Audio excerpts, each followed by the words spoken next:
Greetings and welcome. On behalf of Common Oceans Press, I am proud to convene this short online series, Raging Against the Machine, a popular school against AI.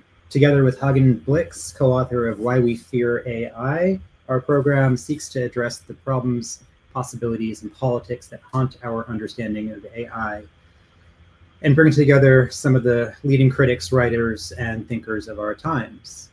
We're aiming for these conversations to be a modest contribution to the political education that many of us are seeking in search of answers and analysis around and certainly against AI, and hope that these conversations offer some much needed context and critical reframing, as well as sharp anti-capitalist class analysis that can enrich collective organizing and resistance efforts.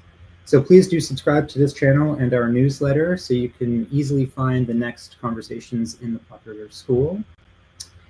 Today's panel is titled Tech Workers Fight Back, where we will situate AI as a tool of domination, of exploitation, and surveillance firmly on the terrain of organizing and workers' refusal and resistance to it. There is certainly a widespread narrative that AI is all-encompassing, inevitable, and that there is simply no alternative. And Why We Fear AI, and certainly our discussion today, will explore just how intentionally defeatist that idea is, how rooted that idea is in a much longer neoliberal class project, and how it can be powerfully undone and overcome with the proper tools of resistance, which this school is aiming to contribute to. So joining us today are Hagen Blix, who's a cognitive scientist, a linguist, an AI researcher, and writer. Together with Ingeborg Glimmer, Hagen is co-author of Why We Fear AI. We also have Mel Hogan here, who is the host of the DataFix podcast and an associate professor in the Department of Film and Media at Queen's University. Their areas of interest and scholarly expertise are data infrastructure, big tech, and the environment. Mel is also the editor of the journal Heliotrope. We also have Tamara Nees, who directs the Data and Society Research Institute's Climate Justice and Technology program and previously led the Algorithmic Impact Methods Lab, or AIM Lab. She's the author of Death Glitch, How Techno-Solutionalism Fails Us in This Life and Beyond, and co-author of Notes Toward a Digital Workers' Inquiry, which is out imminently from Common Oceans Press, and is the co-editor of The New Death, Mortality and Death Care in the 21st Century. So I welcome you all, and I thank you all for joining us to this popular school against AI, and I hand things off to Hagen to get us more deeply into the conversation. Thank you so much for that, Malav, and thank you for convening us here. Thank you too for joining me and Malav in this conversation too. So I was just gonna kick us off by talking a little bit about how we should think about AI in the context of labor, right? So setting aside, of course, all the marketing natures of this term of AI, if we're focusing primarily on generative AI and maybe with the most narrow focus on language models as the prototypical kind of AI thing, I think the thing that we've been focusing on in the book is kind of to say, there's something like the logic of industrial production coming to the realm of language with language models, right? And so when we think about this in the context of labor, in the context of production, we should wonder what kind of effects this will have, right? And the general like liberal public media discourse around how technology gets developed under capitalism, or what technology in general is, kind of stresses two the kind of things that technology does, right? There's the first kind, which is something like produce new uses, right? Maybe you have a new material developed, or you have, a smartphone, and now people can do things that they didn't do before. That is certainly a thing that technology does.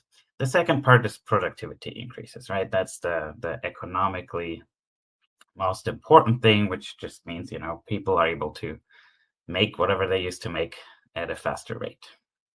But there's a third thing that I think is extremely important when it comes to talking about AI, and that is de-skilling, right? By de-skilling, we mean in the classic sense of Taylorism and everything before and after under capitalism, the idea of transforming a job that had to be paid as skilled labor, where workers and employees derive from the skills and knowledge they have the ability to increase their wage, to have a good wage. So it's about transforming those kinds of jobs as much as possible into jobs that don't have to be paid as skilled labor. That's what we're calling de-skilling, right? This is a very, very common aspect of the history of capitalism that the kind of normal liberal newspaper stories tend to gloss over, even though if you read the practitioners and defenders of capitalism, even the ones of old, they're always talking about this, right? You think about the famous pin factory of Adam Smith, where the production of a pin is originally there's a person who knows how to make pins, and then in the pin factory, all the individual tasks get separated out, right? There's the person who pulls the wire, there's the person who makes the head, there's the person who attaches the head, and so on. But the whole point of that, even for Adam Smith, is of course to say, well, maybe wire stretching is a less skilled job than attaching the head to the nail, and so we can pay the person who stretches the wires less, right? So you want to, and then Taylorism comes along and kind of brings science to this kind of process, right? Like, how can we scientifically take jobs apart so that for every part we can de-skill it as much as possible, right? So in many ways, if we think about Taylorism again, the big thing that Taylor was talking about always was about saying the biggest thing about this kind of process is to transfer knowledge from workers to management, so that management with its scientific methodologies, stop motion studies, like measuring everything that workers do so that you can track everything and control everything and reduce everything to the least skilled labor possible, that kind of scientific knowledge, that kind of scientific methodology is about transferring knowledge from workers to management. And in many ways, we can think of technological developments as kind of in a back and forth with this kind of Taylorist logic, where knowledge is transferred not just to management in the way that scientific management wants to, but also directly into tools, right? That we can think about that in classic case studies like metalworking. We can think about how a CNC machine that carves out a metal piece certainly contains what used to be the knowledge of a skilled workman. And we can very, very clearly see, once we think about AI in this kind of context of the development of technology in order to de-skill people and to increase the control of management over labor processes, that AI is very, very obviously a technology whose aim it is to transfer knowledge from people into tools, right? So I think it's very fruitful to start thinking about that kind of way, that to think about AI as a particular technology in that kind of way, because then we immediately have a sense of AI relating to class power. We are not just trapped in this inevitability cycle. We are not just trapped in that sense of, oh, well, but it will increase productivity. What are we going to do about it? No, we can now think about it in terms of, let's say, IKEA or fast fashion, right? We no longer have to be stuck in the mode of just thinking about, oh, is AI actually going to work? We can ask, well, even if it doesn't work as well as people do, if it makes things sufficiently cheaper, it will make for shit products at a lower price point. We can think about fast fashion as the model that of economic development that AI is really aimed at, right? Which is produce something so cheaply, even if it's not a good quality, that you can outcompete at least the mid-level product, right? So I've been lately calling this class war through enshittification because it's a tool that is aimed both at the quality of the things we produce, at the quality of the job, at the quality of the content of the work, right? There are so many jobs right now, especially in things like programming, translation, design, where people's jobs are gigified. People get fired, they get replaced by AI slop, and then they get rehired in a gig format to fix the slop, right? But not only are their wages depressed now, not only are they losing their benefit, also the quality of doing the work the joy is getting sucked out of it, right? Nobody loves fixing slop. So this class war through gentrification makes life shittier for workers. It makes the products that are available shittier, and it depresses wages, right? And it is clearly coming for tech workers as well. So there's a special situation in which tech workers are under attack by their own kind of products. So we're here together to think about how do we fight back. How are tech workers special in this kinds of context? Do they have special powers? Do they have special disadvantages? What kind of alliances can they form with other workers, with people affected by, let's say, the buildup of data centers? And I'm very glad that you two are here to think about that with me.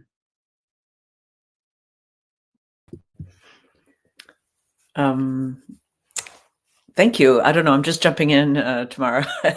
I know that we don't have a specific order here, but I guess I'll just go ahead. My name's Mel Hogan. I don't know if this is audio or audio and video, but just in case you can't see me, this is who's speaking right now. So I've had an opportunity to speak with both of you before on the DataFix podcast. So this is really nice to be together, just to kind of riff on these ideas.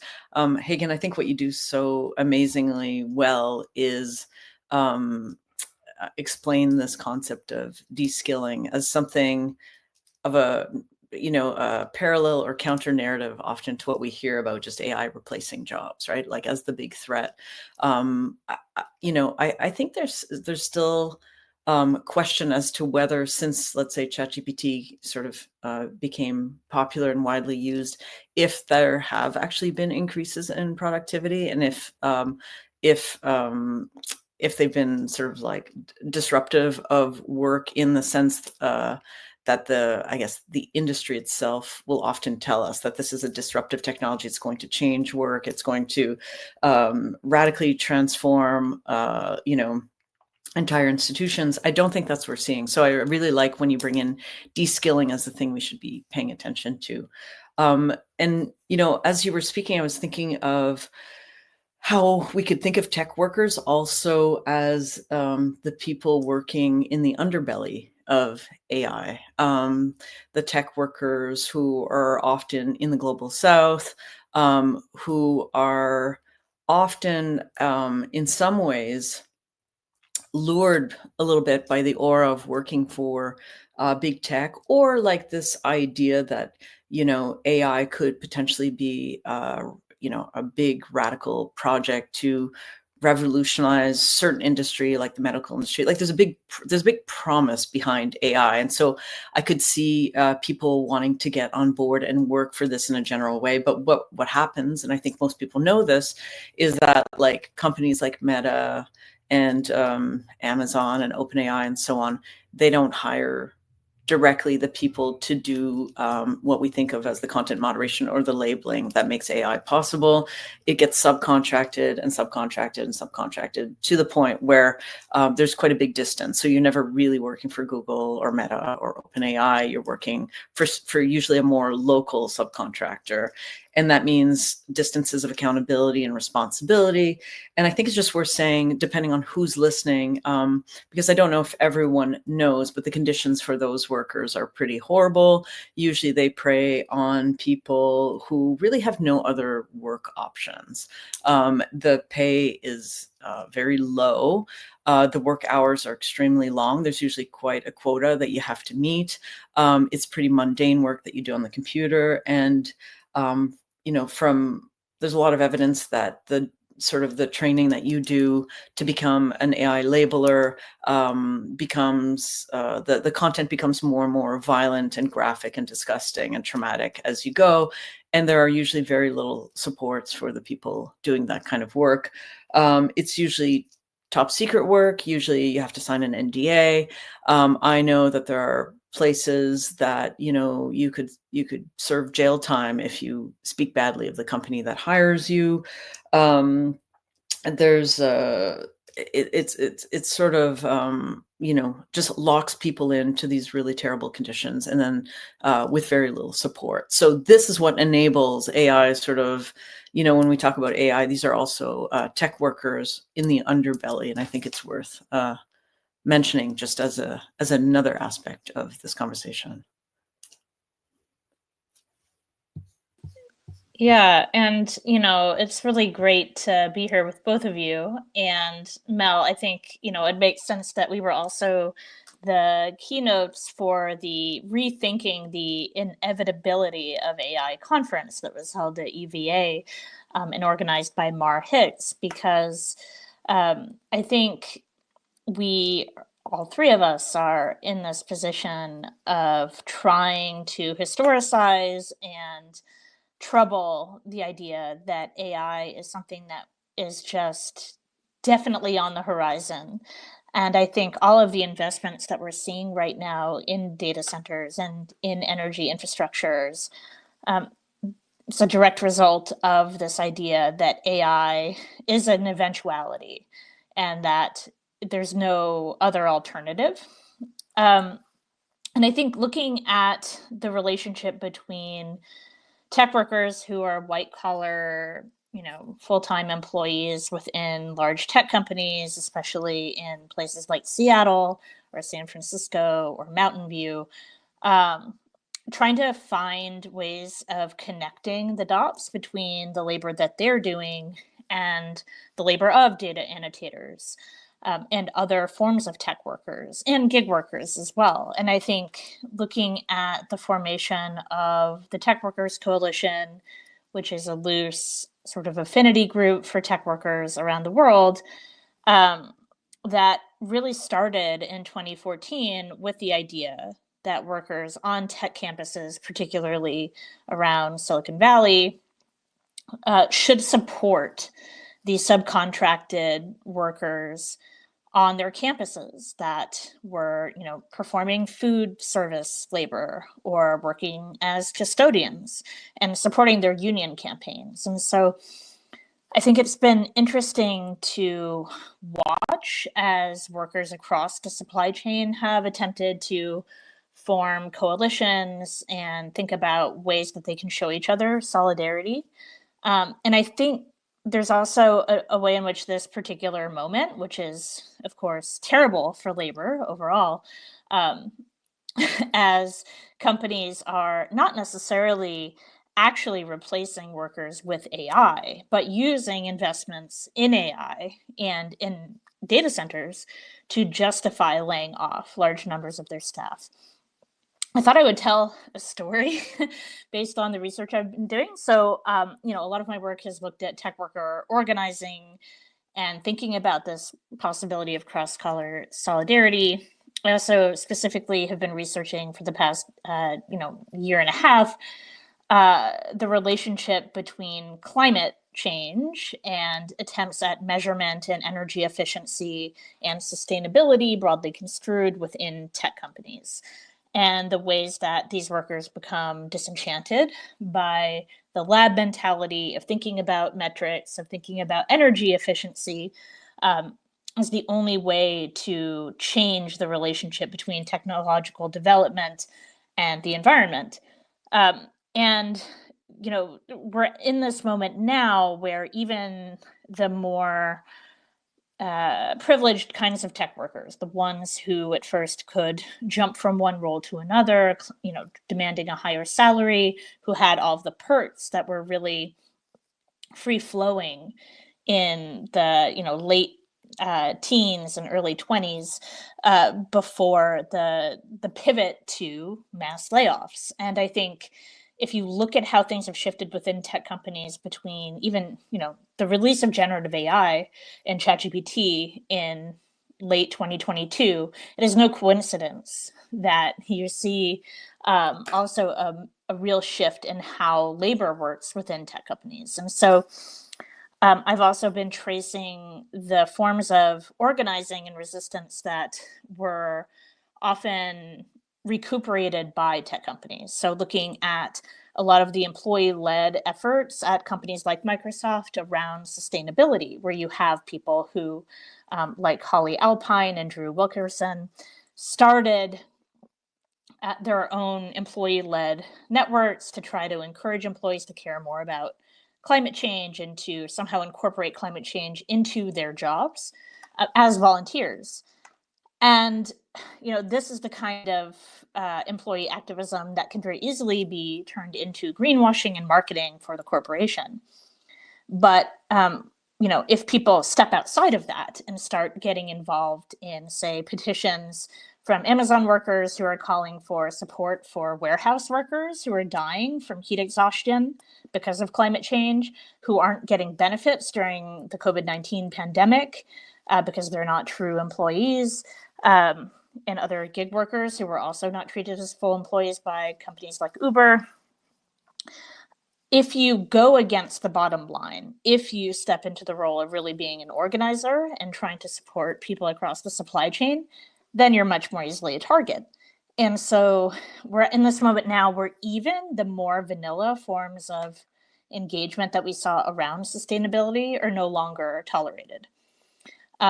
And the story I wanted to tell is kind of twofold. So people within a large tech company told me that McKinsey came in to try to establish new forms of productivity, and they were worried that employees were spending too much time thinking about DEI and thinking about things like climate change and sustainability, and got rid of all of the internal employee-led groups, and also got rid of a lot of the internal mechanisms for sharing work across teams and across divisions. So there was just less communication overall. And this was with the idea that they would all be focused much more on heads down work and efficiency. At the same time this was happening, Microsoft came to the company and demanded that they start using Copilot more regularly, and found ways to basically replace interns and junior developers with Copilot, leaving senior developers with just Copilot as their colleagues. And lo and behold, they started removing listings for more junior developer positions because they have no concept of social reproduction. So the fact that eventually there will be no senior developers doesn't bother them. And so these stories, I think, point to the fact that the conditions within tech companies are quite terrible. We've also seen a shift with demands for return to office, which Apple employees and Google employees, many others, have tried to organize against, to no fruition. And so management is definitely in control right now and is using the specter of AI as a cudgel, and also using investments in AI infrastructure in order to pivot away from other priorities. And at the same time, DEI and ESG have become politicized in such a way that even the sort of, milquetoast versions of these things have become dangerous for workers to engage in. And so what I'm hoping this moment creates is more of an opportunity for people to find points of solidarity across vastly different positions, and to think about coordinating on a more global scale.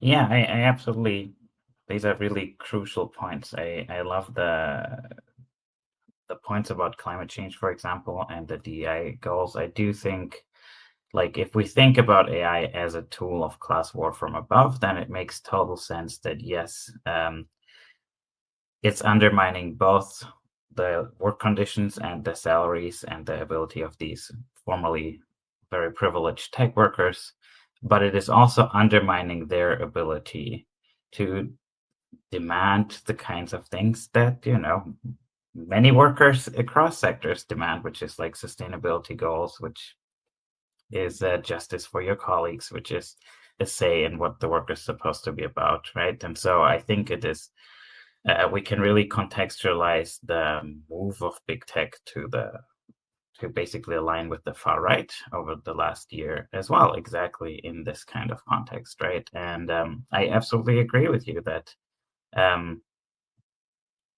we need to figure out what are the opportunities there for broad scale solidarity that we can build.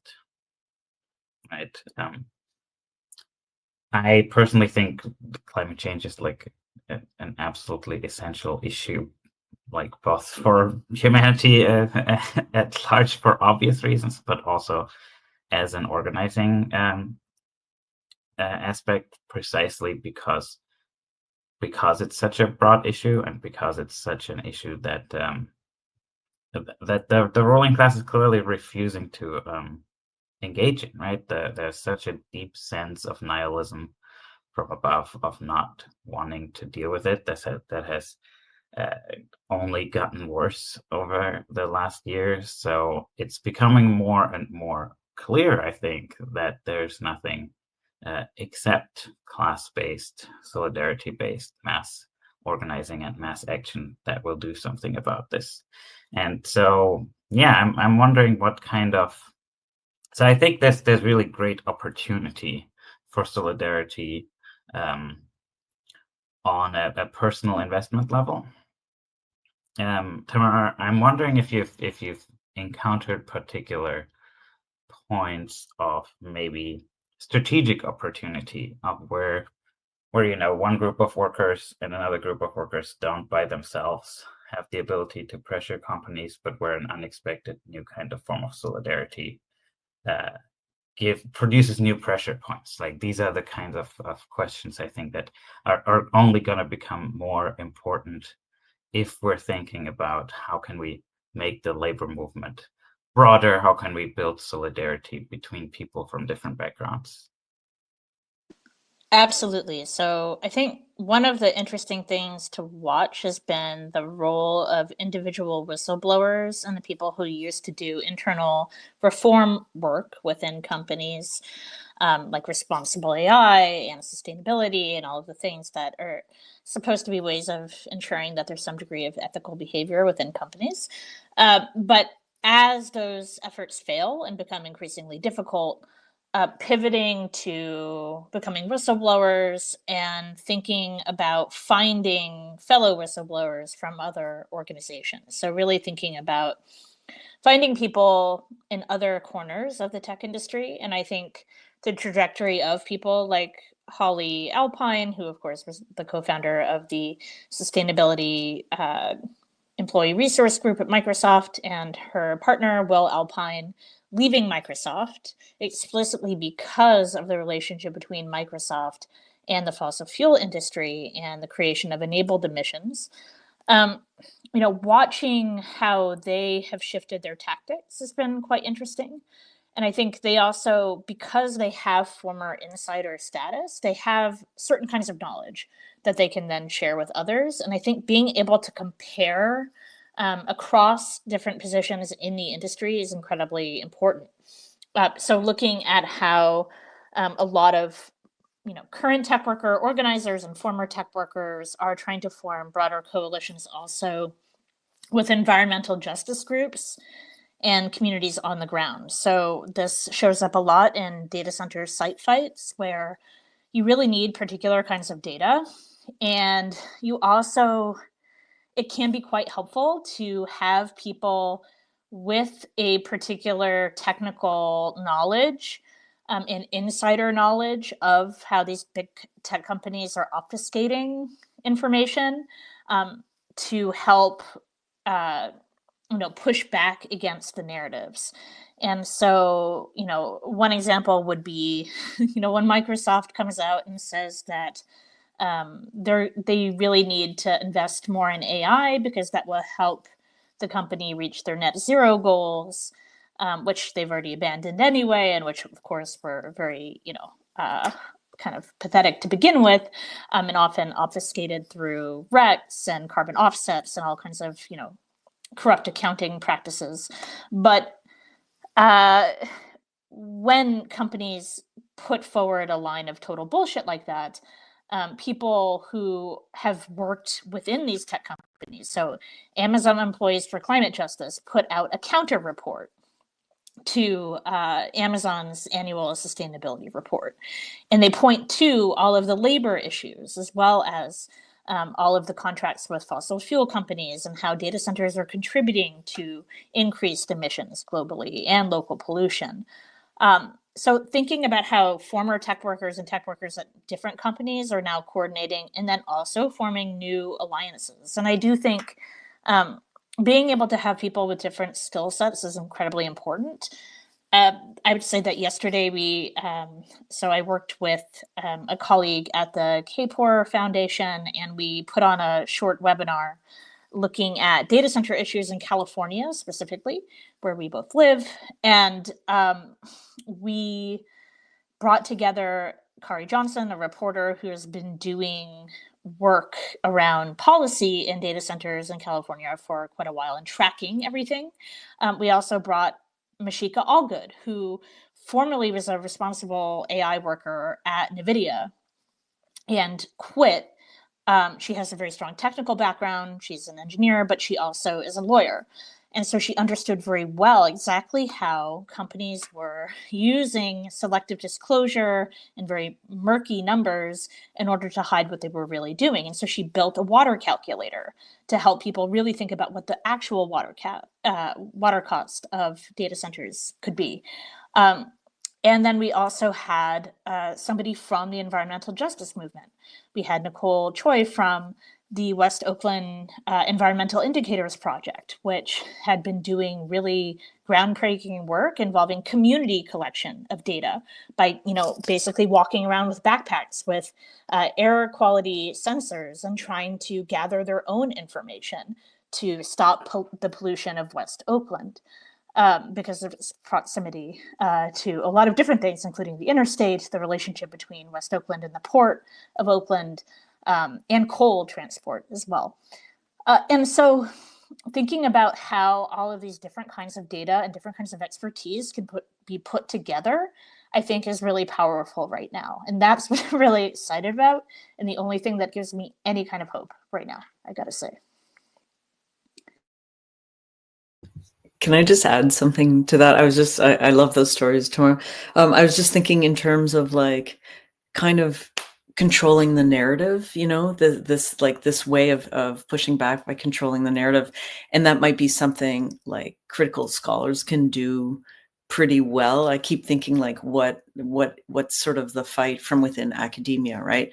With this, because universities have pretty much all onboarded AI. They've just welcomed it with open arms, and it's very confusing because it seems to be an absolute contradiction with the mission of the university. And I mean that in terms of learning, writing, thinking, critical thinking, et cetera, but also because of those commitments to EDI and the environment and so on. And so it all just kind of falls apart. But beyond that, I think there are a lot of us within these institutions who kind of have this orientation, to this interest in how stories circulate. Or so you take something like AI, and it's maybe not, some people will be measuring, impacts and doing things that are sort of more empirical in that sense. I think another aspect of it that's really interesting is not really sort of being there to weigh in on what is right or wrong necessarily, but understanding the meaning that people sort of make at a particular juncture when it comes to technology in particular. And I think we're in one right now, and it's fascinating because it seems like what's interesting to observe is even the folks sort of within a university trying to push back against the adoption of AI or the integration of AI in all our software, because it's starting to, it also is making us into tech workers. We're, as scholars, the amount of time and energy that we spend sort of now working sort of in and through Microsoft products or Google products, whatever your institution's attached with.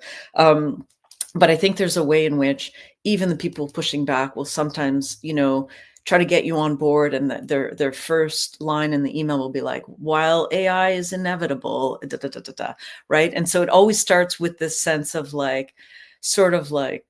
it's here and it means a particular thing, and sort of already has, and I think it's this bizarre thing of having adopted the language and the marketing hype even to build the resistance. And so I really like this idea that there's still a lot to be done with saying, wait a second, when you say it's inevitable, like, what do you mean? Like, be specific. Or if you say it has this benefit, like, tell me specifically. Or if it's able to do this, like, where, who, because I think there's a lot of just trusting, it's just like a lot of tech CEOs saying things that are reported by the media that are then taken as kind of truths. And I think that one of the things we can do is just to say, give me a specific example, because I think that will work to recalibrate this conversation a little bit. And so, and I think it's really worth doing because the hype is so out of control. And I know hype is an iffy word. Maybe I'll bounce it back to Hagen actually for that word hype. I know that I use it too loosely, but maybe you can explain why it's not exactly the right word or something. I think maybe we can get back to that, but I want to stay with the knowledge production, because I think there's this kind of vortex of things that are all related. I keep thinking of this quote from Harry Braverman, who said about this kind of de-skilling aspect, about transferring knowledge to management and into technologies. He said, we live in a world where the more science is incorporated into labor processes, the less the workers understand of the process at large, right? So there's a real sense in which we live in a very paradoxical world when it comes to science, where we basically constantly use science to undermine understanding, right? And that is exactly because technology isn't just used for productivity, for making things that humans might need, for making jobs more interesting, and all these things that technology could be used for, but it is constantly used to undermine workers in their bargaining power, in their ability to control the work, and in their ability to command a good wage, right? So this sense of that's why I'm really excited about the kind of knowledge productions in community, the kind of thinking about organizing, not just in terms of very classical union work that is primarily about wages and maybe secondarily about benefits, but really about thinking about about organizing, about union work, about all these things in the context of how do we make sure that we produce our own kind of knowledge? How do we make sure that we retain control over labor processes, right? That organizing must be much more immediately about control of technology and control of labor processes and understanding of these. And I think precisely because AI is so in your face of everyone about these kinds of things, it almost feels like we're in a moment where the importance of that becomes so much more clear, right? And I think as another step of the same complex, I think that whole sense of inevitability is also so deeply rooted in precisely this sense of we've been living in decades and decades and decades of eroding our collective understanding of labor processes, right? I've wondered for a really long time why the classical utopian ideas have disappeared, right? That's another way of saying that inevitability, there's an alternative, capitalist realism, whatever you want to call this complex of the sense of whatever the market demands will happen, and there's just nothing we can do about it, right? And to me, one of the reasons is very clearly that it just seems so wildly impossible to imagine taking democratic control over labor processes, right? Just because the world seems so complicated. But one really important aspect of the world seeming so complicated is precisely that technology is developed to obfuscate our understanding of how things hang together. So I think that's why I think that knowledge production within the resistance collectively is such an essential part also of countering that inevitability narrative as well.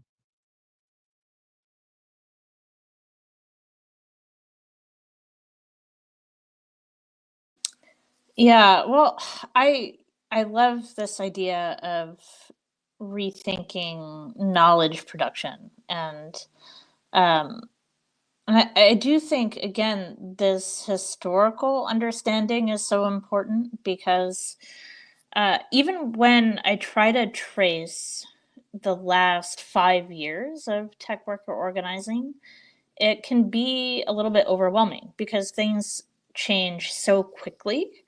And this is why, why a few of my colleagues and I did write a book on the importance of digital workers inquiry as a form of worker controlled knowledge production and a way of allowing workers to document what their working conditions are in a particular moment, but then to also try to formulate a historical understanding. And so one of the people that we interviewed for the book talked about the differences between the Tech Workers Coalition kind of ideal type of worker in 2014 or 2017 versus on the precipice of Trump winning re-election, which is when we had our conversation.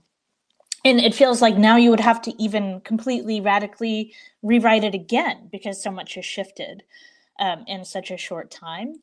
And I think also the relationship between university labor and the tech industry and other forms of labor is incredibly important.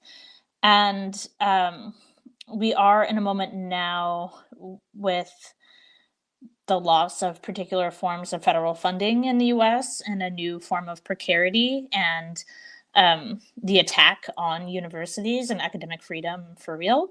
One thing that might be useful in this moment is to think about that relationship between academics' own knowledge production and their use of AI, but also just understanding themselves fully as workers, which I feel is still quite difficult.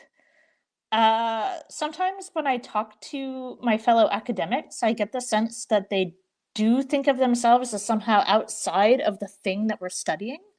And if you're tracking how AI is leading to immiseration and other forms of work, and you're tracking the kind of creep of techno-fascism in other kinds of workplaces, it's definitely also in your workplace. And I think, the example of the Rutgers professor who just had to flee the country with his family because he became a target of right-wing anti-fascist hysteria. I think, perhaps we're in a moment now where more people, even those of people who have traditionally not been organizers or who thought of themselves sort of outside of the need for things like workers' inquiry and worker-determined knowledge production, might begin to think about organizing. I don't know.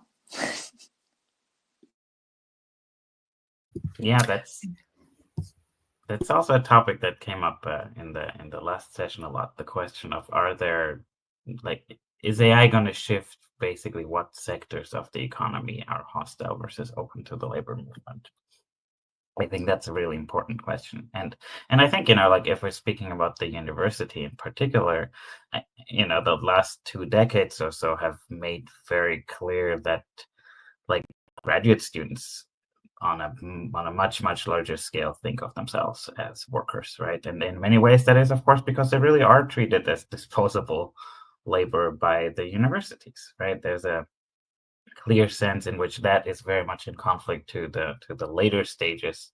If you make it through that process and end up on a tenure track job, or try to end up there by doing postdoc after postdoc after postdoc, where it's very clearly the academic structure is around the production of the self as an individual brand, right? And that is I think structurally hostile to organizing. I'm really interested in the workers' inquiry aspect. I've been involved in some workers' inquiries, but not so much in the digital space. But I found it a really interesting organizing tool because it's very Like it's a very interesting back and forth between trying to do theory and praxis, where you don't just have theory on the one hand and praxis on the other, but it's kind of an auto theory, right? You're collectively gathering and processing and producing understanding, and I think that's a really fascinating tool. So I would love to hear more about that in the context. Also, perfect opportunity to pitch the book more, of course. Sure, why not? Yeah, I mean, I think collapsing that division between researcher and organizer and trying to trouble the kind of, academic researchers imagining themselves as outside of the thing that they're studying, really viewing their interlocutors as research subjects. And, why not think about workers of any kind as researchers and experts in understanding their own workplaces? And so I think the move of organizations like DARE, where people like Crystal Kaufman are research fellows, and so she is, yes, an organizer with Amazon, Turkopticon workers. So she is part of a wave of organizers who have sought to fight back against the opacity of Amazon Mechanical Turk and its rating system, which tends to make it very difficult for workers to get any information about why, say, they're locked out of a system, why they're rated poorly, and who their requesters are. And so having people who are doing the real work of AI, that on that much more sort of annotation level, who are doing the work of content moderation, having them participate as researchers and taking that seriously. And, Mila Maselli has also been doing a similar project around AI workers inquiry. So I think that is incredibly valuable at a time when I think some of the traditional hierarchies when we think about academic research don't quite work anymore, especially as tenure protections are continuously eroded. And, I think that understanding of, okay, well, if data workers need to think about doing their own form of workers inquiry, if they need to think of themselves and their work and really try to map it and understand it and document it, then maybe we as academic researchers need to also do that.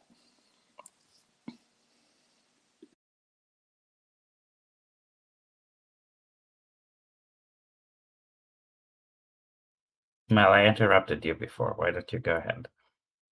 Oh man, I don't remember what I was going to say then. I don't remember that. But I was thinking of how interesting it was also, just in thinking of like the encroachment of AI on any workspace, and how it does not need to be very good to have impacts on that workspace. And then I was thinking how much damage it also did in redefining the work itself. So again, just to take like academia, because it's the most obvious to me, but how, if you think of AI sort of, I guess eventually replacing professors, why not? Then it would mean that it would understand sort of learning as a kind of content delivery, and only that, right? And I think we see this a little bit with like coders and programmers, where the idea is that like the AI comes in and it replaces the coding, as though the job of a programmer and coder is just the coding. And we know that these things do not work well, if at all. They're, at least without the expertise sort of like fixing the damage. But I do think it's really interesting, the power that is sustained by the diminishing of our understanding of what the job entails, and how long lasting, sort of how diminishing that is. It seems like we have a lot of evidence lately of how much easier it is to destroy something than to build. And I think there's something happening with AI that's quite successful, is that it devalues, diminishes all kinds of work, even without like the technology itself coming in and doing anything. So as you were both speaking, I was thinking, God, it's like just in terms of the narrative and the discourse and like the story around AI, it's just like these little hurricanes just coming in and really devastating entire workspaces. Yeah.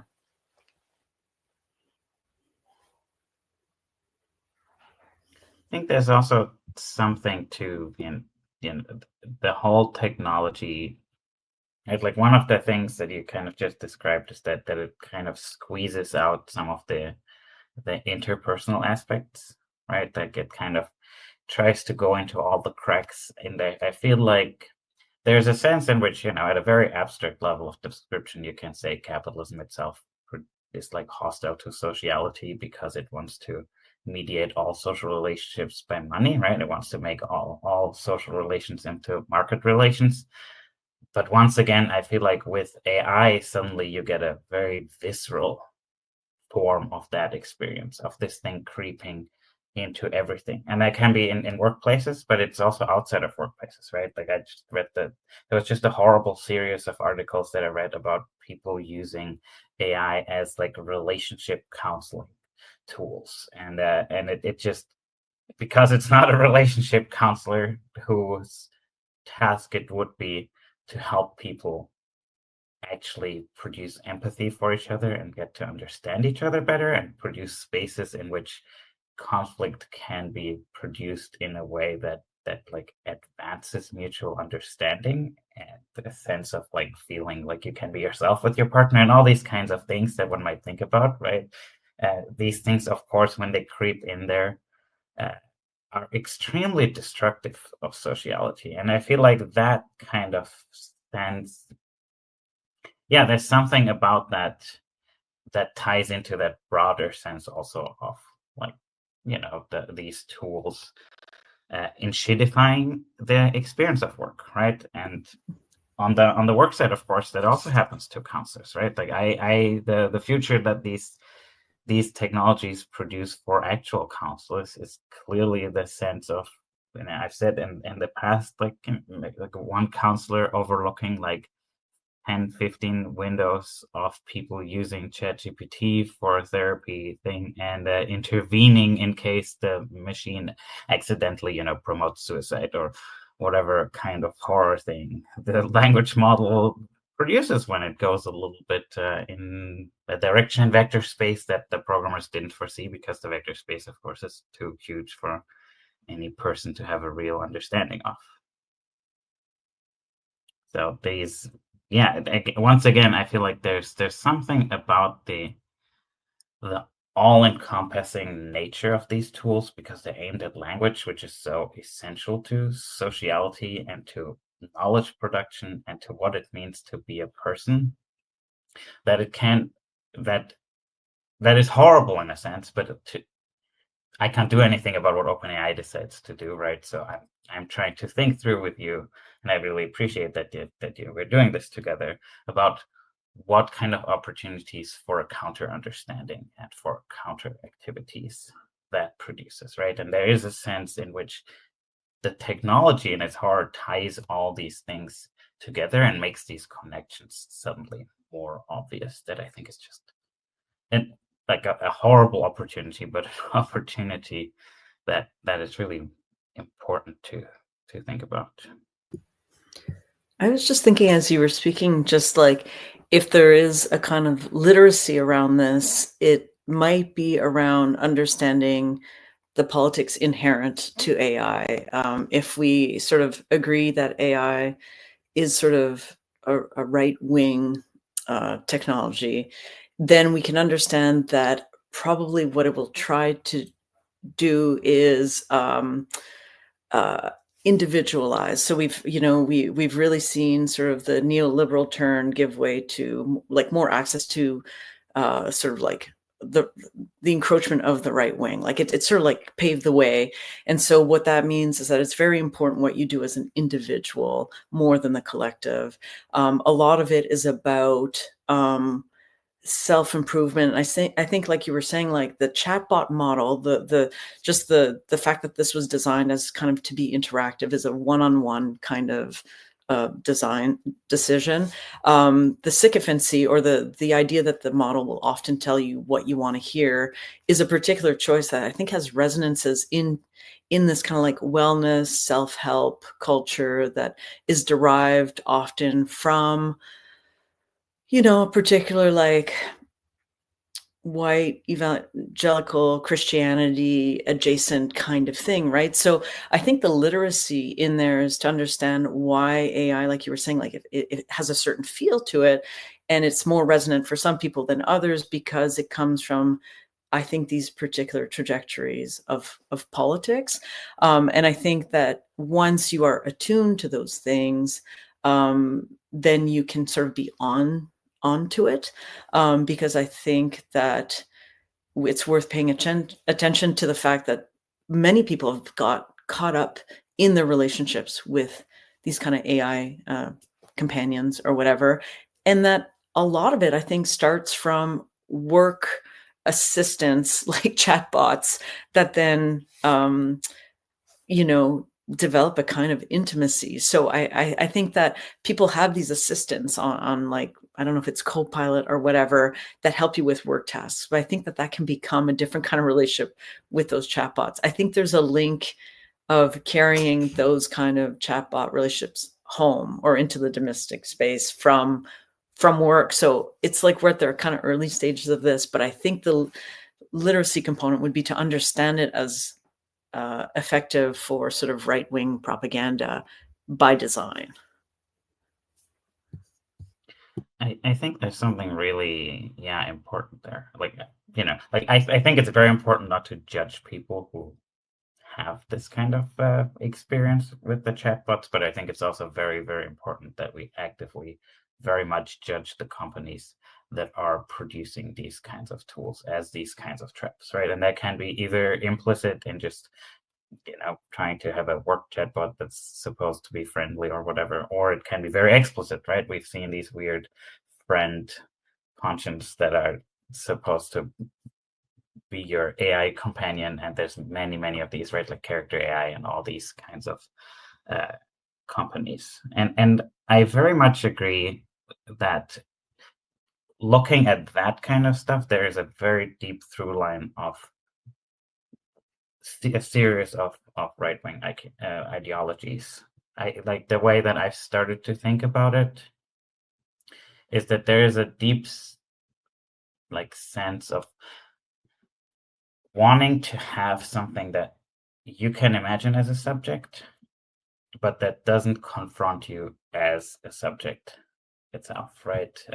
You want something that you can treat like a person, but that won't have all the troubling property of actually being a person, right? And there's a lot of from these kinds of friend objects to the kind of therapist that actually only is ever on your side, through I think the anti-abortion movement, for example, right? The imagined unborn person, baby, whatever, is very much a thing that you can imagine as a subject, that you can be sentimental about. You can project all your emotional feelings about a person, but that, because it's not a person, it will never speak back. It will never cause any of the troubling, difficult thing of actual empathy, which involves conflict. We are all people with different needs, and being a person with another person involves dealing with those, learning how to deal with those, living with the tension. That's where we actually make meaning,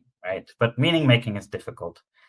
And so there are all these weird ways from the right, I think, that have this kind of through line of wanting to have the meaning without the labor of making the meaning, of wanting to have a subject that's with you without any of the trouble of the subject actually engaging with you. So there's a sense of wanting to experience empathy, but not actually wanting empathy. Right. And that's in a sense, that's a kind of like, that's the consumer attitude, right? It's an attitude that I think is very deeply like an effect of a world in which all production is totally separate from all consumption in the overall world, right? Like that separation recurs kind of in this particular psychological mindset. Yeah, in AIs are then kind of explicitly designed to slot into that kind of subjectivity. So in that sense, yeah, I mean, like, I always think of AI as having a lot of like right-wing affordances rather than it being like inherently a right-wing technology. But I think that's super, like I don't think that's a point that we need to like hash out at this point. But I think thinking about these effects is super crucial. So I really appreciate you bringing that up now. On the chatbot area, so I think Mel's point about the slippage between comfort levels. So as you engage more with particular forms of AI in your day-to-day, the idea that such a form of intimacy might intensify and end up becoming a romantic relationship or a therapist relationship, a mentor relationship, or a simulated experience with a chatbot version of a dead loved one. And I don't think it is an accident that companies like Replica essentially let you pick a variety of different kinds of intimate relationships that you might be simulating. And in the studies that I've done, not only with people who are engaging with chatbot versions of dead loved ones as a way of coping with grief, but also with young people who are turning to different kinds of chatbot guides, maybe wellness-related guides that offer some kind of metaphysical relationship as well. These kinds of relationships are also a product of lack of access to certain kinds of actual mental health care. So I feel like we're in this situation where a lot of people are increasingly interacting with AI anyway and becoming more comfortable. And then they also don't have the structural support that they need.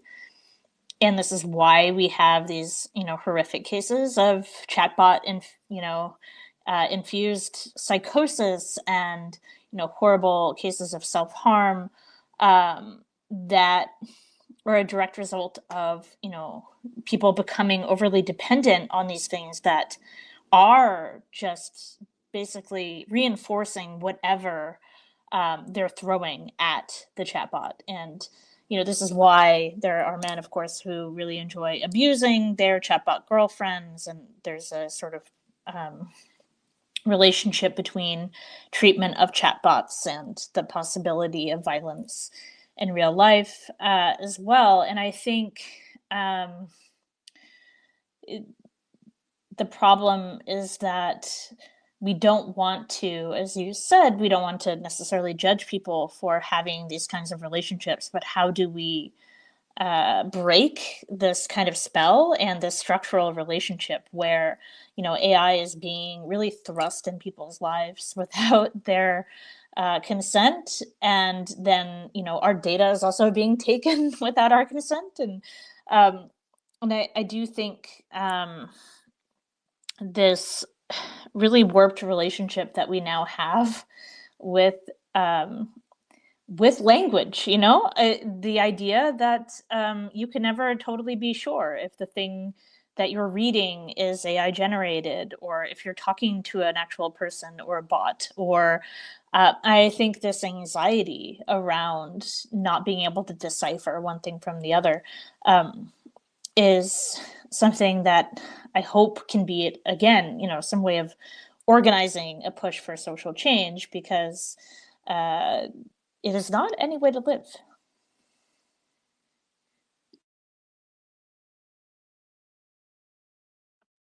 Yeah, I appreciate that we're in a sense, finding that the total aspect of AI here, right? We're started by thinking about AI primarily around the context of work, but it turns out it's really hard to separate the work context from all these lived contexts, right? As you said, Mel, like you start using this chatbot in one context and it kind of creeps elsewhere, and all these senses of in which the interpersonal in the workplace is getting replaced, or the AI is getting in the way, whether that's because you start having your emails written by an AI and you start having the emails that you get from an AI summarized by an AI, or because that's because your junior developer no longer exists and is now replaced by an AI, right? That these kinds of ways of undermining the quality of life and of work are always kind of integrated, is also a way in which, our organizing will need to reflect that. I think that's that totality where everything belongs together is like, that's a challenge, but it's also an opportunity.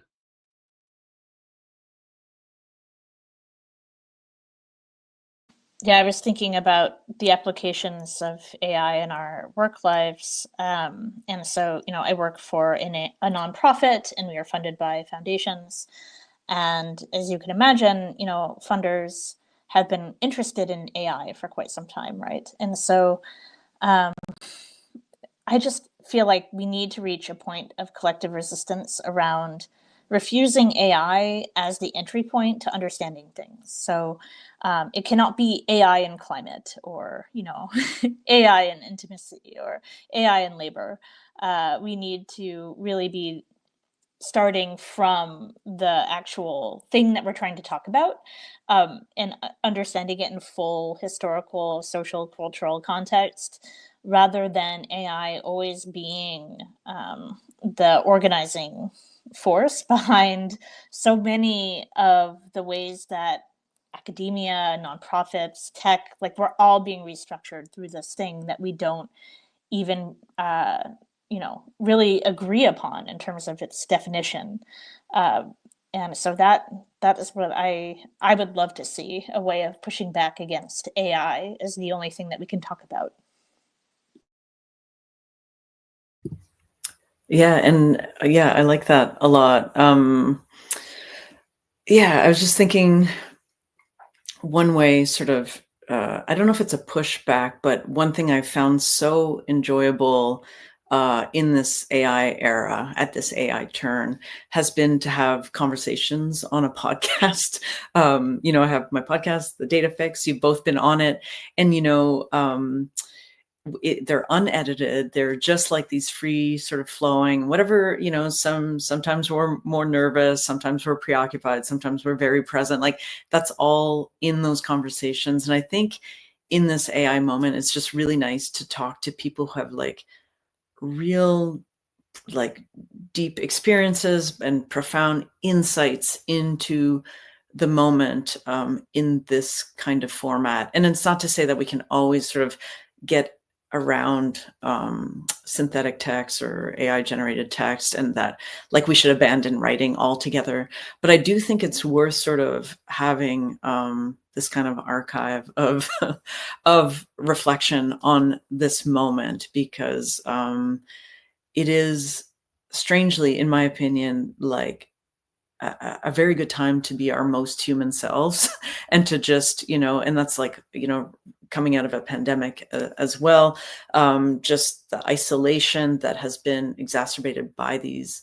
Like, I think it was a brilliant moment for AI to come out on the tail of or 5-6 years into, however long we are into this COVID-19 thing. But like, I think that there's just a way now to just pay attention to being really human and connecting in those ways. And I'm saying it, and I'm like, I don't even think it's cheesy. I think that is like a real strategy for survival in these moments, is like, get off your phone, hang out with your friends, like, make things work in ways that really truly avoid any possibility of AI. I think it's like a disgusting thing that has encroached on all our lives. It's really, really like a terrible thing. So yeah, I mean, I don't have the solution for it all, but I do have tactics for sort of getting through it. I'll leave it on that note. Thank you so much. Yes, we're making a new Luddite movement. We're thinking about technology as it ruins our lives and our work, and I think we're in a moment where we can think all these things together. And I also think, on the flip side, precisely because technology is currently so obviously ruining so many things,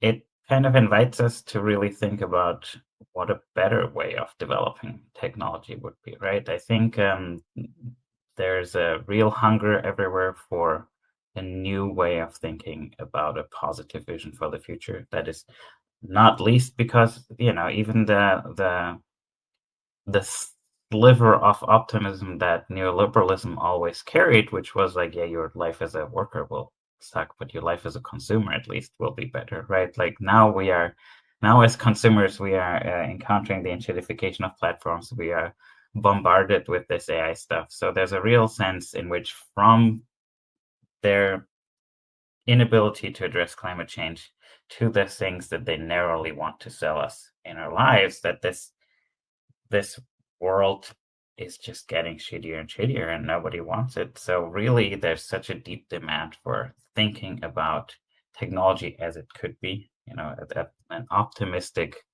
idea of workers developing technology under their own guidance, collectively doing workers' inquiries to figure out what would make work not just faster or cheaper, but what would make work into a more social affair, into a more meaningful thing, into a more pleasant thing that itself generates the possibility of changing work, right? Thinking about these things, I think it really invites us to be bold in our organizing and in our thinking, both in terms of like how big our coalitions can be, and in terms of how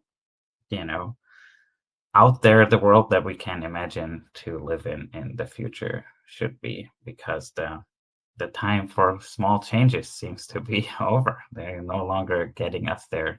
This AI stuff is on everything, and we need to really think bold for how to get to a better world from here.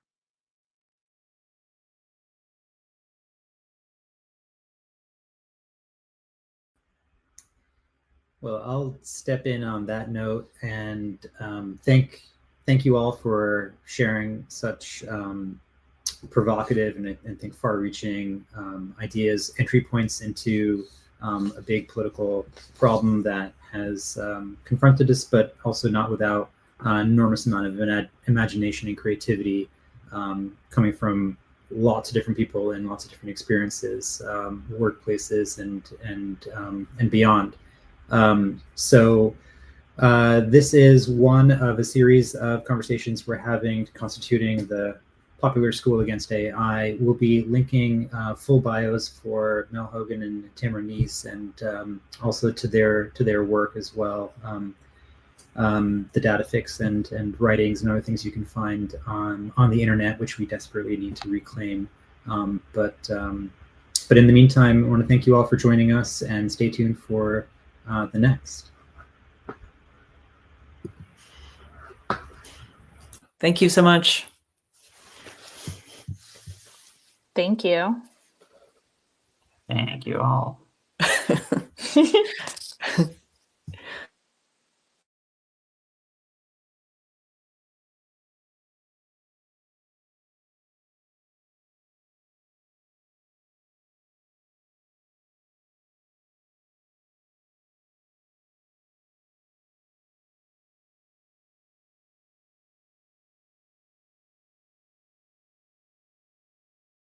Greetings.